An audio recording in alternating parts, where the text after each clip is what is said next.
book of Ecclesiasticus, chapter 10, and verse 2. As the judge of the people is himself, so are his officers. And what manner of man the ruler of the city is, such are all they that dwell therein. An unwise king destroyeth his people, but through the prudence of them which are in authority, the city shall be inhabited. All praises to Yahweh, by Hashem Habushah, Wahara Kakadash, the honors of the elders and the apostles of the great millstone. Shalom to the hopeful elect that seeking to be the elect of the nation of Israel. They're scattered abroad amongst the heathen, some look like the heathen. We get the 144,000. Preacher, teacher, and prophet, Shalom. And the judges at this time would be the elites, Esau, Edom. Okay? His officers would be those that are the faces, trumping them guys that's pushing forth the agenda, which trickles down to, the Senate, all of them, and local politicians, and, things of that nature. See, they're all a unit, and they're all in cahoots with destroying the people. Again, Ecclesiasticus 10 and 3. And these judges are all wicked. So are the people that they're overseeing. Everyone in America is wicked except for the elect of Israel. Us as a hopeful elect that's seeking to be the elect of the nation of Israel. All right? I ain't wicked. You wicked. Guaranteed. If you ain't in the truth, you wicked. Guaranteed. And only the Israelites can be in this truth. So that leave what? Esau and a few heathen over here. You wicked. 2/3 of them. Nigga, I ain't wicked, bitch. You wicked. Just like the people that's overseeing you. You cleaving to Babylon. You're cleaving into this wicked empire.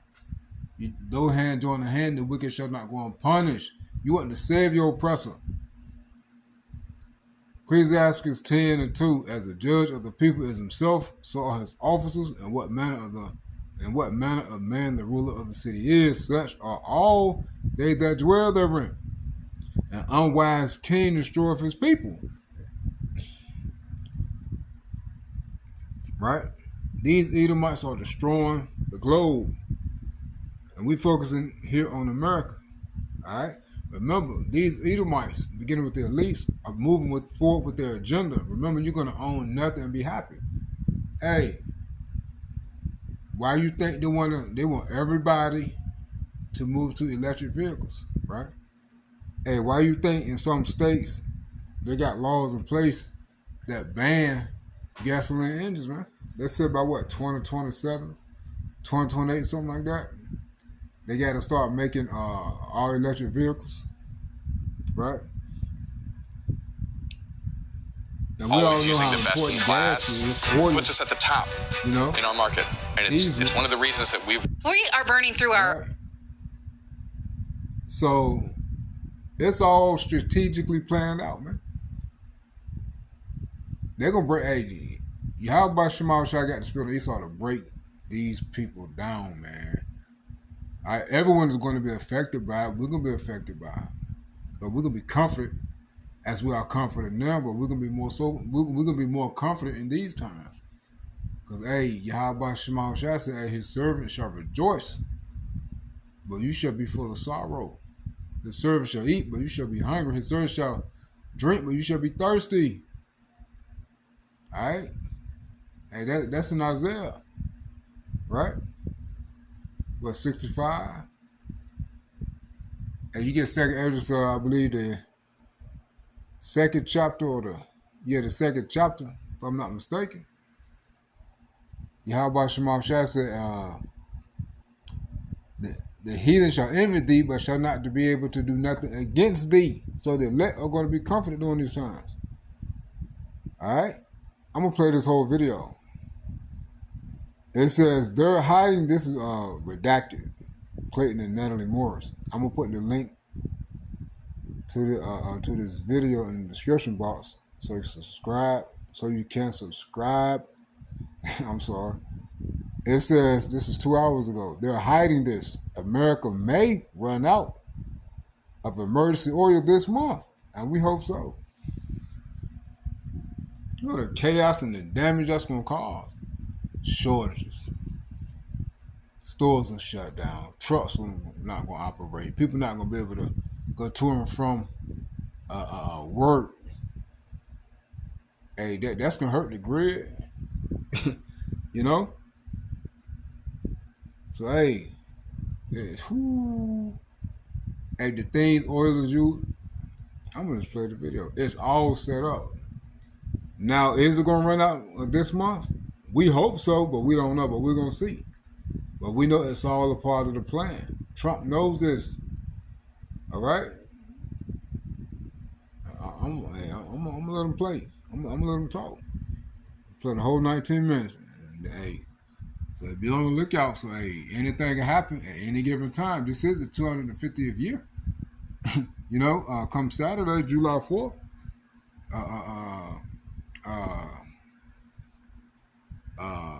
this is the 4th of July weekend. They say it's the hottest weekend on record. It's going to be the hottest weekend on record. All right? Play it, man. You might want to tell your wife to cover up more than that, man.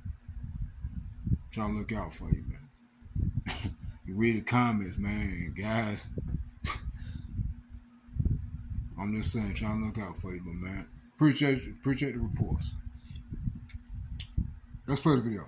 Emergency oil cushion and pretending everything is just fine. We are burning through our emergency oil cushion and pretending everything is just fine. According to our next guest, America's Strategic Petroleum Reserve is now at its lowest level since 1983, essentially back to it was while it was still being filled to begin with. He calculates that we have enough for the American people to make it through October, except the military has first dibs with military requirements. So if they get the oil first, we could run out by July, he says, this month.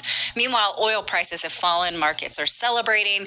President Trump is demanding that gas stations lower their price. But are we creating the illusion of cheap energy by draining the stockpile? And if we have another shock tomorrow, how much protection do we actually have? Chris Martenson joins us. He just read this 123-page government report, so you don't have to. And he's here to explain why he believes the numbers are far more alarming than the headlines suggest. Chris, welcome back to the show. Well, thank you, Natalie, and Clayton, good to be here. I also am a Virgo, so this will all just fit right in. That makes sense. Yeah, I mean, I'm just going to say, Chris. You should just leave. I already knew. I'm the Capricorn here, so I'm like, I don't know what you guys are talking about. But no, when I saw Chris's tweet about this a short time ago, he's like, I read the 123-page report on the petroleum. I'm like, that's a Virgo. That's going to be a Virgo for sure. So, okay, break it down for us. You've done a beautiful job of looking at what the government has actually said that we have, how much we have drained. Can you let us know how this works and what the numbers actually say? Well, sure. So, you know, every nation needs oil, and smart nations keep a strategic stockpile of it. And so we got caught short in 1973, 74 with the Arab oil embargo, and Congress got together and said, let's do something about that. So we started filling holes in the ground with oil, and we call it our Strategic Petroleum Reserve. Now, there's other ways you can do that. Some countries put it in tanks above ground, but we found these salt caverns that were left over from, Morton salt, taking salt out that, went on our table. And they had these big holes in the ground, so they filled them up with oil. And when they ran out of spaces for that, they started making new salt caverns. And so there are 4 big Strategic Petroleum Reserve sites all on the Gulf Coast. And across all 4 of them, there are actually 60 of these little holes in the ground. And they were all topped up right before 2022, when, of course, there was the first big drawdown of the SPR under Biden because of I think I called it the Strategic Political Reserve at that point. Ostensibly, the reason was they wanted to control oil prices because of the Ukraine-Russia war. But, of course, it was also an election season. So we really tapped into it then. Trump started to fill it back up a little bit, not too much. And then, of course, the Iran war, and now we've just been draining it down again. And as you mentioned, Natalie, the last time we were at this level of storage was 1983, and that was when we were on the upswing. We were filling it at that point in time. We filled it for, 12, 15 years. And so I did find a picture of what you were talking about, these salt caverns. You say if we actually want to get it out, we have to pump salt water in and then bring it out, but we can't bring all of it out. We have to leave some in, or else the cavern collapses. And also, the military has first dibs. So that's why we can't rely on what we have in totality, even though what we have in totality right now is still quite low. Well, it is. So there's... The military get first dibs. When all hell break loose, you know they're going to cut off travel. When the military can have the gasoline, they're going to use the oil for everything they need it for. Diesel for the vehicles, gas for the vehicles, airplanes, y'all know everything. Just to put that out there.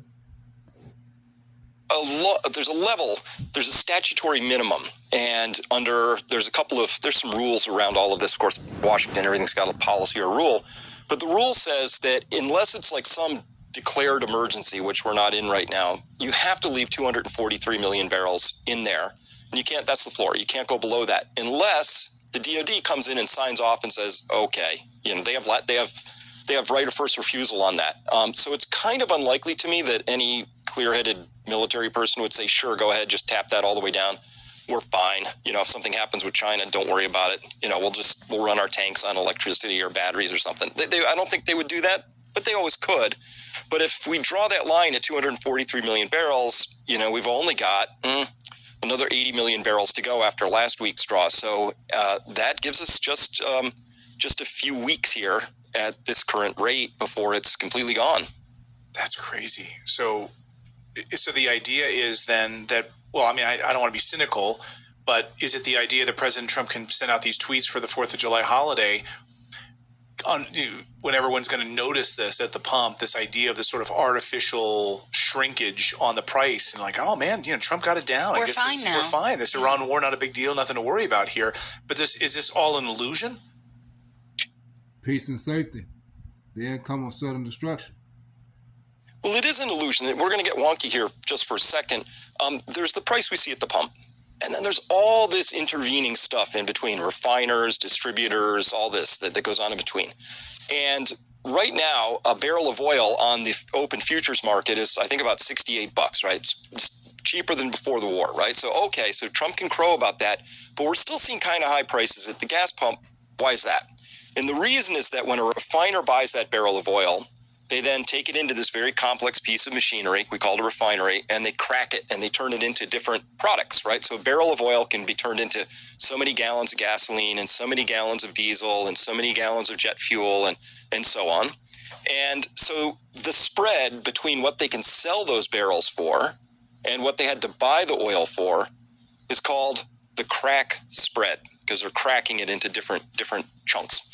And that crack spread right now is as high as it's ever been. It's priced as if oil was at $100, $110 a barrel. So how do we make sense of that? Why are refiners gouging us? Well, no. The problem with this is that refiners, they're not price setters. There's people bidding for those products out there, and those would be the middlemen. And they have to bid against each other, and they pay whatever price they have to pay. So if we look at how much of the stuff we have in actual inventory right now, gasoline, never been lower at this time of the year over the past 10 years, as far back as my data on my one set of charts goes. Diesel, right at the bottom of that range. So we have very tight inventories. The refineries are running flat out, max capacity. They're just doing everything they can to create everything they can. But it's that inventory level that drives the price. And so that's why when Trump, I'm sure you saw a couple days ago, he said, gasoline retailers need to bring it down to $2.50 a gallon. He's pounding on the lectern. But they're not price setters either. They're also price takers. Your local gas pump, they're making a few pennies per gallon. There's very low margins. But they take whatever price the distributors are giving it to them for. So there's this whole very complicated chain in between. But those prices that we're seeing in between the refinery and the pump tell us it's actually a very tight market. And what we're seeing over in the wholesale crude price is a very bizarre thing. I'm puzzled by it. Most oil experts are puzzled by it. It's a weird thing to see so much sustained bearishness and selling pressure on crude itself when the downstream physical products are pretty much as tight as they've ever been. That's a huge disconnect. One of these two things has it wrong, and I always go with physical inventory over market prices. let's be honest, most coffee gives you like a quick hit. It leaves you feeling jittery, it leaves you feeling foggy, and then you're reaching for another cup or two before lunchtime even comes around. But what if your coffee actually did something for your health? Wouldn't that be novel? Well, Rejuvenate Coffee is science-backed coffee with real Arabica beans infused with CAAKG, a compound shown to support cellular energy, metabolism, even healthy aging. It's not a gimmick and it's not trendy. It's built for people who take their health seriously, who want to show up with focus and strength every single day. If you care about how you feel and how you feel 10 years from now, this is your coffee. So go to 1775coffee.com and use the code REDACTED right now to order your Rejuvenate coffee today. Fuel your body, protect your future, Rejuvenate. Yeah, that's a great point. Just look at, don't pay attention to what they're saying. They're putting on theatrics. Just look at the raw data. And you can say that, oh, we got Trump derangement syndrome or whatever, but if you're just looking at the actual barrel numbers, they're not lying. They never do. I love the data. So then why would President Trump encourage more consumption? Does he not know this? Well, this is where things get a little bit dicey, too. Well, he may not know it. I don't know what's going on. I'm not sure he's getting great advice from people. I've seen our energy secretary say some bizarre things that he should know better as a former oil and gas executive. But whatever's going on, it's this simple. Supply and demand are married by price in a physical commodity. So right now we're keeping the price low, so demand is high. So if the May numbers just came in, United States total gasoline petroleum consumption for May was 2.9% higher than 2.6% higher than the year before. So it's actually higher. And what we actually need is for demand to be a little bit lower. And that way you would have demand and supply get matched. Now, what happens if you carry that on too long? Demand keeps going, supplies keep dwindling, and you run the risk of running into an actual supply shortage at that point. And so that's point one. Point two would be, look, we're starting to see some movement in the Strait of Hormuz. It's nice. We're seeing what looks like thawing. It looks like the two parties are sort of, thrumming their way to some sort of a conclusion. But it could blow up at any point in time again. And if it does, we'll be entering that with ultra-thin reserves, almost nothing left in this strategic petroleum tank in this case, and with demand at all-time highs. And to stop that suddenly would be actually very expensive for the nation and pretty damaging economically and very harmful to households. What do you make of the price gouging question? Because you'll see like the sort of pro-MAGA crowd on X saying, see, this is all price gouging. A number of kind of Trump supporter MAGA accounts that parrot everything he says, saying, see, big oil is robbing us. Gas hasn't even dropped 10 cents in a week, but what's going on here? So our average price is about $1 higher than the New York Stock Exchange. That's gouging. That's theft. So that's what's really happening, according to that crowd. What do you make of that? Well, it's always a case of supply and demand. Let's take aside like states levy different taxes. So, right, that's the thing. But California is a lot higher than Texas, and the reason for that is that California has its own sets of rules. It doesn't have any pipelines that connect it to the bounty that's in Texas. They set up all kinds of crazy laws and rules for themselves, blah, blah, blah. It means that California has much tighter, more constrained supplies. They have lower, less inventory. So because of that, their prices are higher. In this physical commodity market, listen, if somebody could find a way to find the gas or diesel cheaper, they would do that all day long and truck it to the place where they could and make a profit. This whole thing is just profit driven. So if there's really actually gouging gets taken out of the mix really quick if you have ample supply somewhere else, right? We don't have that right now. I've been studying this market a really long time. It's complex, but it's also supply and demand and what we have in inventories. And that's how it's worked for a long time, unless Trump wants to nationalize it and do price setting. But now we're into sort of Nixon territory. I'm going to set prices. Remember that? How well did that work out? Yeah. Not well. You get shortages when you start setting prices.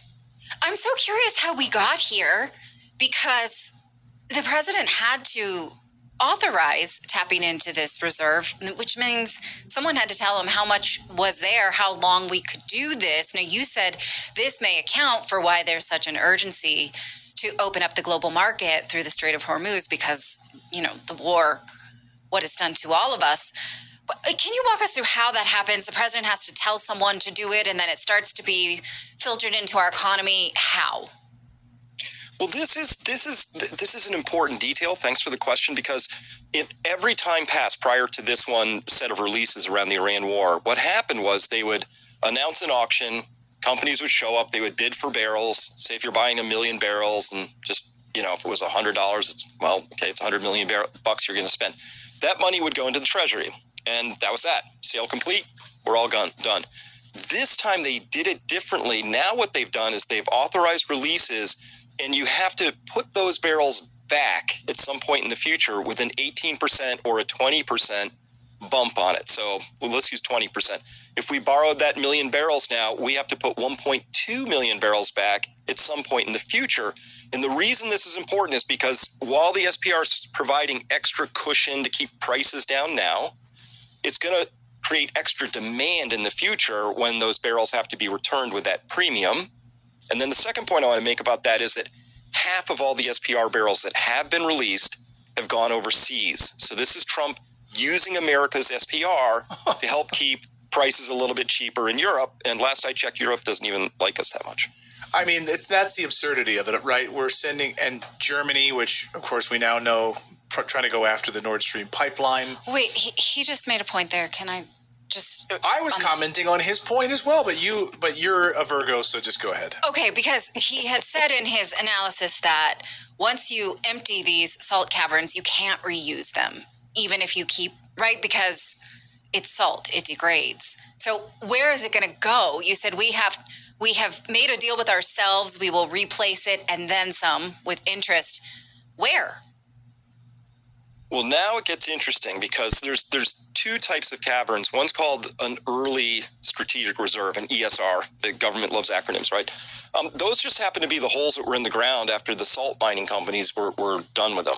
And so these holes are whatever shape they were. They didn't care much about them. They didn't care if they collapsed. They didn't care about anything. They just pushed water down and sucked brine back out and then dried it and sold us table salt.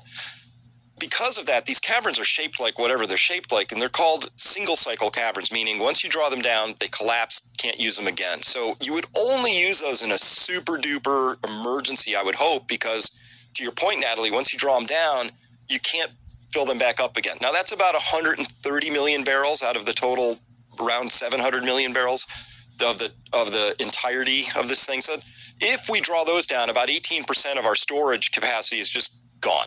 Right. And we would have to then make new holes in the ground for these. The rest of the caverns were made specifically for this. They're long, thin ones. They don't have like weird cavern roofs and stuff like that. And they're supposed to be able to go 5-6 cycles. And I don't know how many cycles have gone through. If you ever want to see a 1990s website, go to the DOE's SPR website. It literally looks like it was coded by some kid in 1996. It's awful. And it's very hard to find information on. But so I don't actually know how many these individual caverns have gone through their cycles. But you're right. If we draw it all the way to zero, we can't go all the way back to full again because we're going to be missing 130 million barrels of storage because it's gone. And we can't just do that. And then on top of that, shipping of this oil supplies to Europe, to Germany, to these other countries that now have, after we helped destroy their Nord Stream pipeline, we can sell them at 3 times the price that they were able to get it from Russia. So that makes a lot of sense. Glad we can help the Europeans at this moment. So your estimations then really are about July 10th, somewhere in that window between July 10th and October, that we would hit sort of, I don't know, tank bottoms in the SPR. And we've already heard, you talked about some of these structural stuff that Natalie's talking about with the salt caverns. The same thing is happening with in Cushing, Oklahoma, and these other areas where they can reach tank bottom, and the infrastructure themselves, the actual holding tanks, can also experience the same destruction if there's no pressure, if there's no oil actually in these tanks. They can't just like sit there empty. Well, that's absolutely right. So the above ground stuff, we have to worry about the tanks and the pipelines. Pipelines, you can't drain them. So whatever the volume of the pipeline is, that doesn't doesn't really count as inventory, right? Even though it is oil, but you can't ever actually access it. Same thing in Cushing, Oklahoma. If you go there, that's a tank farm. We've all seen oil tanks, big above ground things with the floating tops go up and down as the oil fills and retreats. And those are pretty much at tank bottom right now. They're about 18 million barrels. I think we saw in the last report, they went up 500,000 barrels because that's about the bottom. Now, why is that bottom? Well, if you have a tank of oil and you're constantly putting oil in it for years and years and years, this stuff came out of the ground and sometimes it's got sludge in it. Sometimes it has precipitates and there's things. And anyway, sludge ends up forming at the bottom of the tank. So when you have a big tank, they never put the outlet pipe right at the bottom. They put it up a little bit because you don't want to be drawing that stuff off like decanting wine. You don't want that sediment, you know. So somewhere around 18 million barrels is tank bottom. If we go lower than that, I think it's technically possible, but now you're going to have to filter it. Now you're going to have to treat it. Now you're going to have to figure out how you're going to blend it. Certain refiners are going to say, no, we don't want that stuff. It gets complicated quick. So, yeah, we have a minimum there that we're kind of at that minimum at this point. Gosh. Unbelievable. Yeah, I mean, it's crazy to think that we're sitting at this moment and there's this like propaganda that's being foisted on the American people as they head out to, you know, to drive their cars over the holiday weekend and filling up. And you know, I see it on Twitter. People are like, look, Trump did it. Gas prices are low. Yeah. And they're just like living in this propaganda moment. Thank you so much for watching Redacted. We'd love for you to subscribe to the channel. It's totally free if you want to follow us or subscribe. And if we brought you any value at all, please consider sharing this video with a friend or a loved one on social media. Thanks so much, and we'll see you next time. Shalom.